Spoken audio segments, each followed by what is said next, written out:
Hey guys, it's me, Blizzard Gaming, and today we're back in the studio for a early day one Kazuya guide. I've been messing around with Kazuya all day, and I think I'm finally ready to give you guys an early day one guide on how to play this character, because I feel like a lot of people are confused on how to play him, so I'm gonna shed some light on it.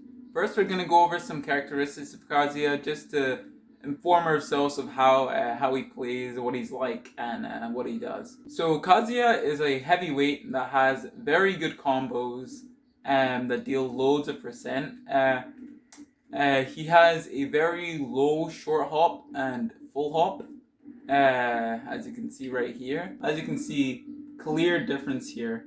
His double jump is a lot bigger, or goes a lot farther, sorry, but we'll get into that a bit later. Later in the guide. Now, if you guys have watched the presentation that Mr. Sakurai did, you'll know that he's generally really good at making comebacks, as he said.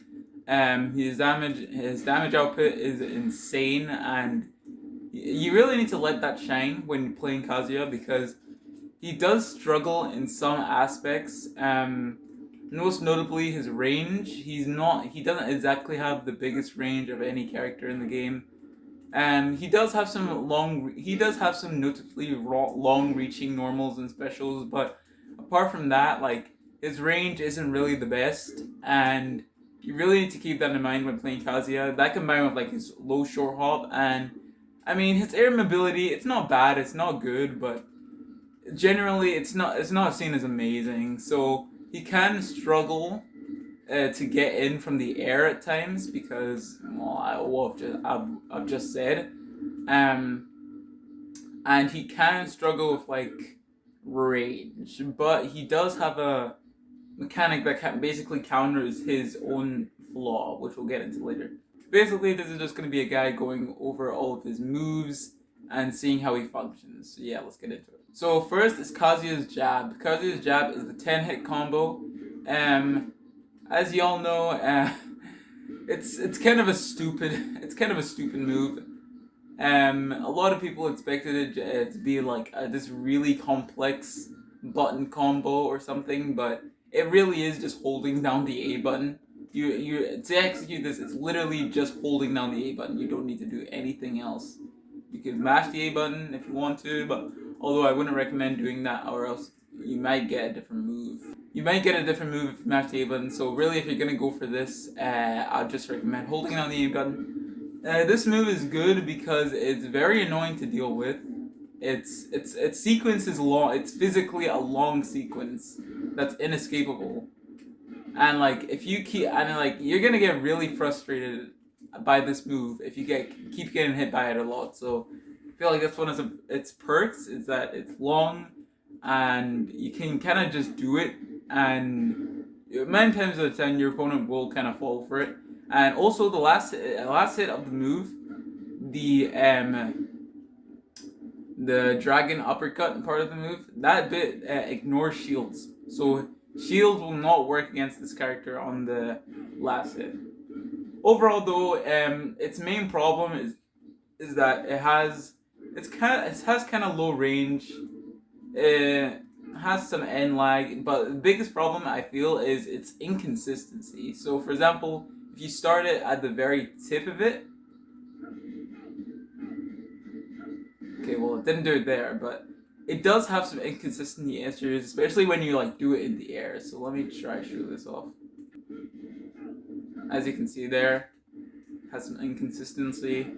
I just know if you're gonna go for this move, try to remember that it's kind of inconsistent at times.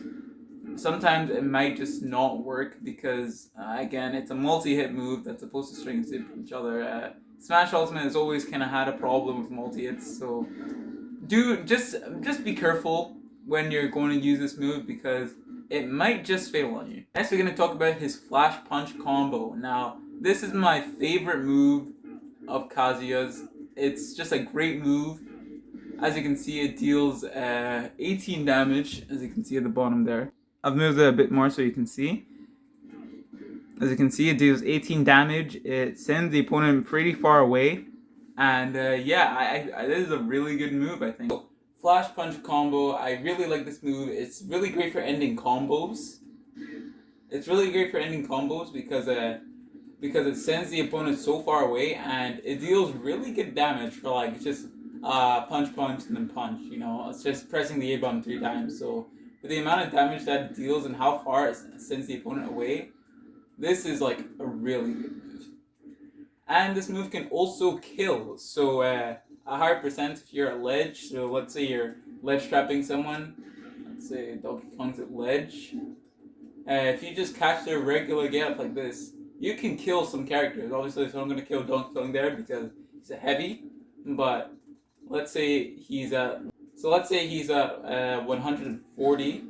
Let's see when this kills. Oh boy, hold on.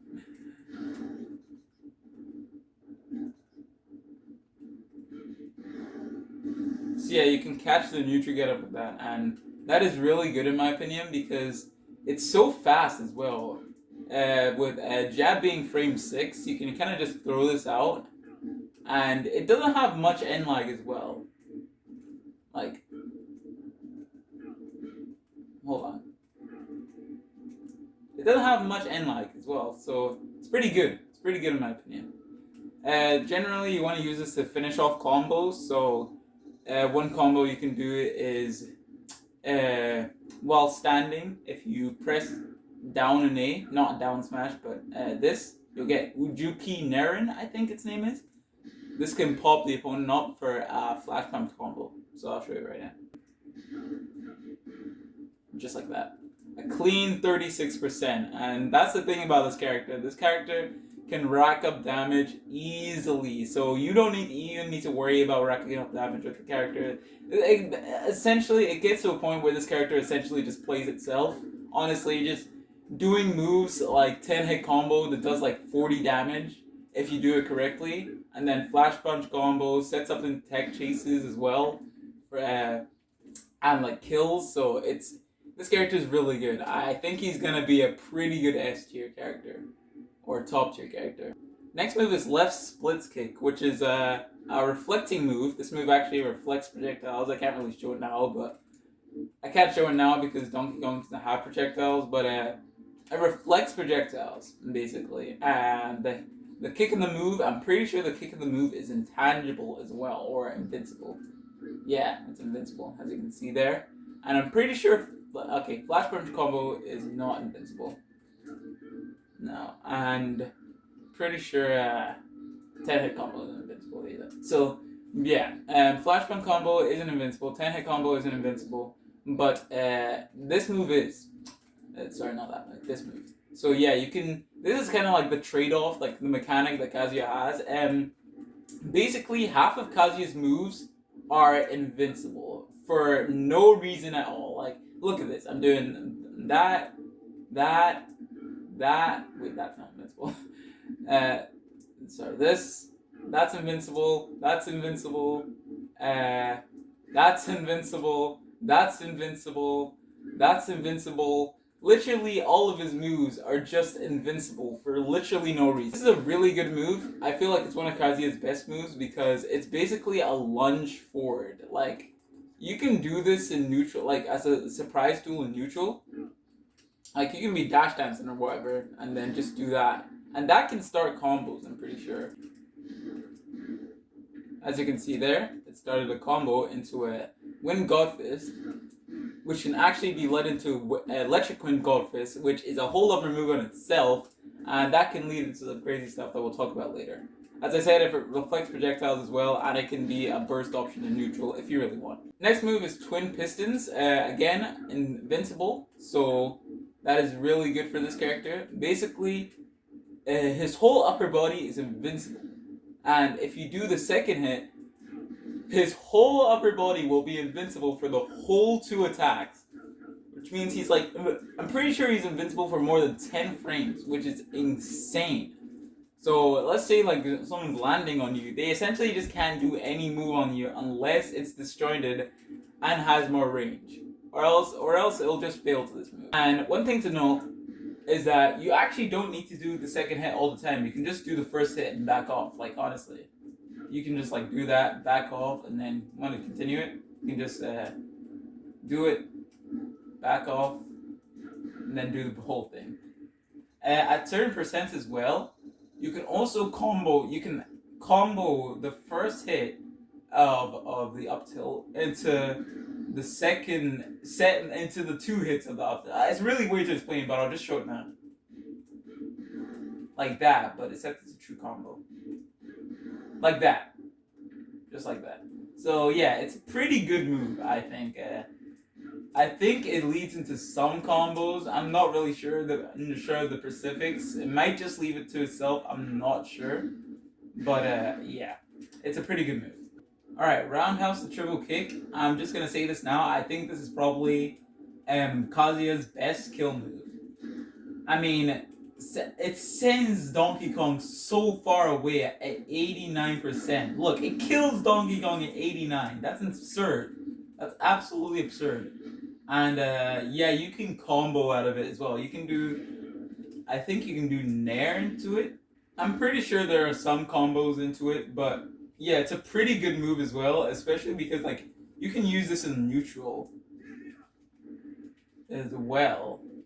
Like you can do a crouch dash into this, just like that, and you can kind of use it as a surprise tool in neutral, kind of catch your opponent off guard because it does have multiple hits. So even if you miss the first or second one, the third and fourth will probably connect. Next up is Omni front kick, which is a very good move. Definitely one of Kazuya's best moves, I think. It is a bit slow to start up. It does have a bit of startup. It's slower than Ganon's forward tilt, which isn't the best, but I guess it is justifiable because Ganon is a pretty bad character. But yeah, this move is very similar to Ganon's forward tilt. It sends at a very low and bad angle for characters like Little Mac or maybe characters like Chrom or Ike that really only have a recovery that goes vertical. And Little Mac, honestly, at this point, I don't even think he has a recovery. But yeah, this definitely is going to be bad for characters like Ike and Chrom, whose recovery only really goes up. So if you can hit them with this and then hit him with the Devil Blaster, take their double jump, spike them with a Nair, and that'll be really good. You can basically kill them at a very low percent. So yeah, that's why I like this move. It also combos out of Yuji Naren, I think. Just like that. And I'm pretty sure Naruto showed this on his stream, but I'm pretty sure this is a kill combo as well. I'm not too sure. Yeah, just like that. That's a kill combo at ledge. So again, if you're ledge trapping someone, let's say you're at 116, you catch the neutral get up, you can, or 130, you can catch the neutral get up and just do that. Well, not that exactly, but something like this. And they can just die to that. And even if they don't die, they're probably going to be sent so far off stage that they will not be able to recover. So yeah, this move is a very good move. I don't think it's Kazuya's best move. I think Kazuya's best move is still probably his Demon God Fist or Electric Wind God Fist. Yeah, either Demon God Fist or Electric Wind God Fist. One of those, but yeah, both are. It's still a very good move, especially you can just kill with it outright. Honestly, in neutral, you can just throw this out, and it's a kill move, so it will kill. All right, next is Tsunami Kick, which is a very good move for Kazuya. It's a combo move because it starts downwards, and it has two hits. If it's done by sorry, I should actually show you the inputs for these, but it's done by pressing basically down and forward on the control stick. So basically, if you're looking at the control stick being a clock, up being 12, down being 6, it'll be at around 5. So if you point your control stick to 5 on the clock, and yeah, you'll get this, which is no, sorry, not that, but this, which is a pretty good move because it has two hits. It's also, I think this is the shield breaking move. If I can just show it now. Yeah, just like that. So that move can break shields, and that can lead to an F smash, kill, pretty much anything else you want. So yeah, really good move. Definitely, I feel like it's a very core part of his gameplay. Breaking shields, I mean. because I feel like it's gonna be a lot like, I'm not really sure, a character kind of like Sephiroth with those like Shadow Flare to down smash shield break setup, you know. And I feel like it's going to be very similar to that because he's going to be very good at breaking deals. I mean, has a down smash shield breaker and then this move. So yeah, and then he can also reflect projectiles if he gets camped. And then he also has a projectile himself, which we'll get into later. So I feel like this character is really good. Moving on though, we have his last move in the first part of the command list, which is Ujumaki Neren. This is the move I talked about earlier. And Neji Uraken, sorry. This is a very good move. I feel like this is probably Kazuya's third or fourth best move. This move is really good, essentially. Take my word for it, please. It leads into Electric Wind God Fist, and honestly, when any moves leads into Electric Wind God Fist, you know it's a pretty good move. Some of the stuff that you can do is that you can do this, and then like I showed earlier, you can do this into a forward tilt, and that will true combo at the percent I showed earlier. So like at 100, you can do this at ledge, and you know that will kill them. Yeah, overall, pretty good move. I like the move overall because it's like it sends them directly up and then sends them straight down afterward for follow-ups.